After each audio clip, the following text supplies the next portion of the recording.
Thank you Neha ji. परम आदरणीय परम श्रद्धेय अश्विनी कुमार चौबे जी को मैं सादर प्रणाम करता हूँ।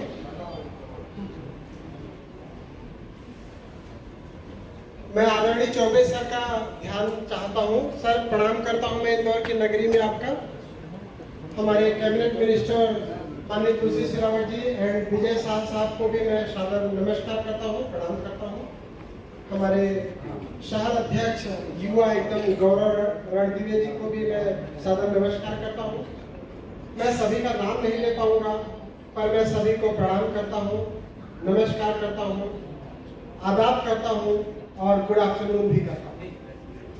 श्री सर जी आपको भी सादर नमस्कार एंड वेलकम टू इंदौर।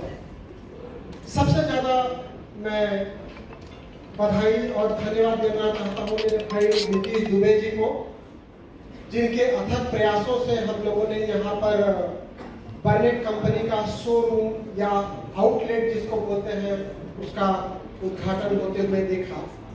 दोस्तों, जैसा कि तुलसी सिलावट जी बोल रहे थे कि हमने एक बड़ी महामारी कोरोना नामक महामारी को अभी 1-1.5 साल से झेल रहे हैं।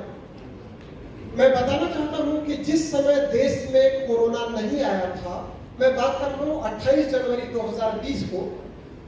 28 जनवरी 2020 को हमारी मीटिंग चल रही थी दिल्ली में साइंटिफिक एडवाइजरी बोर्ड का, और उस समय मंत्रालय से फोन आया साइंटिफिक एडवाइजरी बोर्ड कमेटी के लिए और CCRH के डायरेक्टर जनरल के लिए कि कोरोना पर कुछ होम्योपैथी कर सकती है। तो उस समय 28 जनवरी 2020 की बात कर रहा हूँ, हमारे देश में एक भी केस नहीं था। हम लोगों ने लैंसेट मैगजीन जिसमें चाइना के केसेस छपे हुए थे उस पर पूरी रिसर्च कमेटी ने काम किया, हमारे एडवाइजरी बोर्ड ने काम किया और हम लोगों ने एक होम्योपैथी की दवाई आर्सेनिक एल्बम नामक सेलेक्ट करके मंत्रालय को भेजा, जिसके आधार पर 29 जनवरी 2020 को एडवाइजरी जारी हुई और 30 जनवरी 2020 को पहला केस हमारे देश में आया। कहने का मतलब यह है कि जिस तरीके से इंदौर नंबर 1 है उसी तरीके से होम्योपैथी भी नंबर 1 है। जब देश में कोई केस ही नहीं था उस समय हमने होम्योपैथी की दवाई आर्सेनिक एल्बम सेलेक्ट करके मंत्रालय को भेज दिया और आज दिनांक तक हमने उस दवाई को बार बार बदला नहीं। जैसा कि ICMR ने पहले कुछ दवाई बताया, फिर उसके साइड इफेक्ट के कारण उसको बंद कर दिया। पहले बोला प्लाज्मा चढ़ाना है, फिर बोला प्लाज्मा नहीं चढ़ाना है, पहले बोला ये इंजेक्शन देना है, फिर बोला वो इंजेक्शन देना है, फिर बोला ये इंजेक्शन नहीं देना है। तो इस तरीके से हमारी होम्योपैथी काम नहीं करती है। जैसा कि हमारे प्राचार्य बता रहे थे डॉक्टर सिंह साहब की बहुत पुरानी चिकित्सा पद्धति है, तो सन 1790 में जो होम्योपैथिक दवाइयां हमारे हेरीमैन जी ने रिसर्च किया था 1796 में जो दवाइयां वहां से चली आ रही है, आज तक न तो किसी का साइड इफेक्ट पता चला न तो कोई उसमें से डिलीट की गई है। निरंतर हम बढ़ाते जा रहे हैं। लेकिन उसके बाद भी ये जो होम्योपैथिक चिकित्सा प्रणाली है आज भी छोटी छोटी साबुदाना की गोलियों जैसी मानी जाती है, जिसको चेंज करने का काम किया है हमारे बर्नेट जैसी कई कंपनियों ने और कई सारे आउटलेट भी आते जा रहे हैं। क्योंकि अब समय हमारे आउटलेट का है तो इस तरीके से कंपनियों ने आउटलेट बनाया, उनका मैं सम्मान करता हूँ, स्वागत भी करता हूँ। लेकिन उससे आगे भी हमें कुछ करना है। हमारे सामने कुछ चुनौतियां हैं जिसकी मैं बात करना यहाँ उचित समझूंगा। हमारे सामने एक सबसे बड़ी चुनौती है कि होम्योपैथी दवाखाना जो है वो टाइम से खुलता है। सुबह कोई 10 से 12 चलाता है, कोई शाम को 6 से 9 चलाता है। क्या बीमारी टाइम से आती है? ऐसा नहीं है। यदि हमने क्लिनिक में आज एक मरीज को देखा और उसको घर जाकर के वापस कॉलिक का पेन हो गया या पेट दर्द हो गया, तो उस समय रात को 10 बजे वो कहाँ जाएगा? हम उसको ये सुविधा आज भी नहीं दे पा रहे हैं। कहने का मतलब है कि आज भी हमारे देश में होम्योपैथी के अस्पताल नहीं है।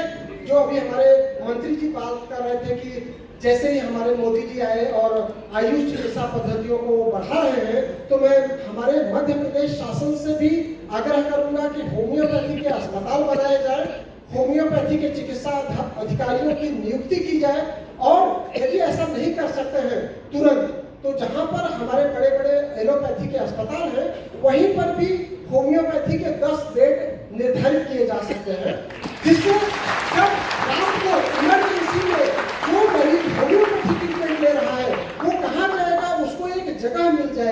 उसको एक सुविधा मिल जाएगी, उसको एक आत्मबल मिलेगा। नहीं तो अभी हमसे वो बुखार की दवाई लेके जाता है, रात का उसका बुखार बढ़ जाता है तो वो एलोपैथी के बड़े बड़े अस्पताल में जाता है, वहां पे उसको ये बताया जाता है अच्छा होम्योपैथी खा रहे हैं, होम्योपैथी से तो कुछ होता नहीं, देखो अभी कैसे उतरेगा बुखार। इसका कारण सिर्फ इतना है कि हमारे पास बड़े बड़े अस्पताल नहीं है। हमारे देश में बड़ा होने का गौरव केवल उनको है जिनके पास बड़ी बड़ी बिल्डिंगें होती है। जो बड़ी बिल्डिंग में बैठता है वही बड़ा डॉक्टर होता है। जबकि अभी हमने बिहार के सांसद महोदय को सुना, पूर्व सांसद महोदय को, उन्होंने बताया कि उन्होंने बड़े बड़े अस्पतालों में ट्रीटमेंट करा लिया, जब ठीक नहीं हुआ उनका नंबर या साइटिका का दर्द, तब होम्योपैथी को अपनाया और ठीक हो गए। इस तरीके के एक एग्जाम्पल नहीं है, कई सारे एग्जाम्पल है। अगर मैं बताना चाहूँ तो मैं ये बताना चाह रहा हूँ कि मैं अप्लास्टिक एनीमिया नामक एक बोन मैरो डिसऑर्डर होता है जिसके लिए ट्रीटमेंट कर रहा हूँ और जिसकी सूचना देश के प्रधानमंत्री माननीय नरेंद्र मोदी जी को भी है। उसके ट्रीटमेंट के लिए प्रतिदिन मेरे पास देश के सभी राज्यों से पेशेंट आते हैं, इसके अलावा विदेशों से भी पेशेंट आते हैं, जिसमें हम बोन मैरो के डिसऑर्डर को होम्योपैथी से ठीक कर रहे हैं। ऐसी बीमारी जिसमें ब्लड और प्लेटलेट मरीजों को 2 दिन 4 दिन हर हफ्ते चढ़ाना पड़ता था, उसको हम होम्योपैथी दवाई दे करके ठीक कर दे रहे हैं और उनको आजीवन न किसी ट्रीटमेंट की जरूरत पड़ रही है, न होम्योपैथी दवाई की भी जरूरत पड़ रही है और वो अपना जीवन यापन नॉर्मल व्यक्ति जैसा कर रहे हैं। इसकी पूरी डॉक्यूमेंट्री बना करके मैंने आदरणीय प्रधानमंत्री नरेंद्र मोदी जी को भी सौंपा है। चूंकि मैं आयुष मंत्रालय भारत सरकार का सदस्य हूँ और हमारा काम है रिसर्च को आगे बढ़ाना, इसलिए होम्योपैथी में रिसर्च को भी बढ़ावा दिया जाना चाहिए। उसके लिए प्रदेश सरकार को भी काम करना चाहिए और केंद्र सरकार को भी काम करना चाहिए।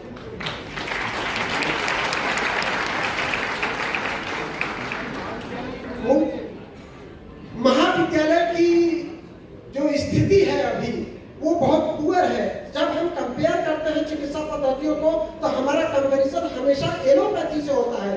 होम्योपैथी का कंपैरिजन आयुर्वेद या अन्य आयुष चिकित्सा पद्धतियों से नहीं होता है।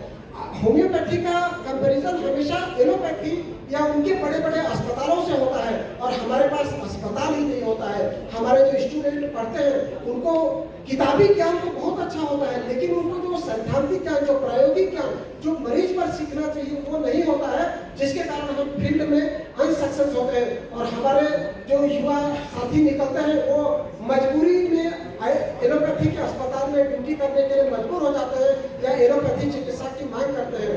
मैं हमारे सामने मंत्रियों का एक समूह बैठा हुआ है, मैं सभी मंत्रियों से निवेदन करना चाहूंगा कि हम जिस तरीके से आज ये कार्नेट का शोरूम उद्घाटन कर रहे हैं उसी तरीके से आगे जाकर के हम अस्पतालों का भी उद्घाटन करेंगे और मैं नितेश भाई से भी निवेदन करूंगा कि अगर इस तरीके से हम अस्पताल बनाएंगे तो आगे आने वाली पीढ़ी को हम उतनी सेवा दे सकेंगे जैसा कि कोरोना में दिया। कोरोना में आर्सेनिक एल्बम होम्योपैथी दवाई एकमात्र ऐसी दवाई थी जिसको डॉक्टरों ने भी लिया, अधिकारियों ने भी लिया और मंत्रियों ने भी लिया। और आज भी जिस वर्ग को, जिस आयु वर्ग को वैक्सीन नहीं लग पा रही है वो होम्योपैथी दवाई की आर्सेनिक एल्बम से बचे हुए हैं। तो इस तरीके से हमारी आर्सेनिक एल्बम भी नंबर 1 है और होम्योपैथी भी नंबर 1 है। तो नीतीश जी आपका देश के सबसे स्वच्छ शहर इंदौर नंबर 1 में हार्दिक स्वागत है। मुझे आशा ही नहीं पूरी उम्मीद है कि यहाँ से आप नंबर 1 का बिगुल अवश्य बजाएंगे। थैंक यू, धन्यवाद, नमस्कार। जो अब नेक्स्ट ऑल हमें इससे ज्वाइन करेंगे उनको किसी भी इंट्रोडक्शन की जरूरत नहीं है, वो अपने आप में एक बहुत बड़ा नाम है।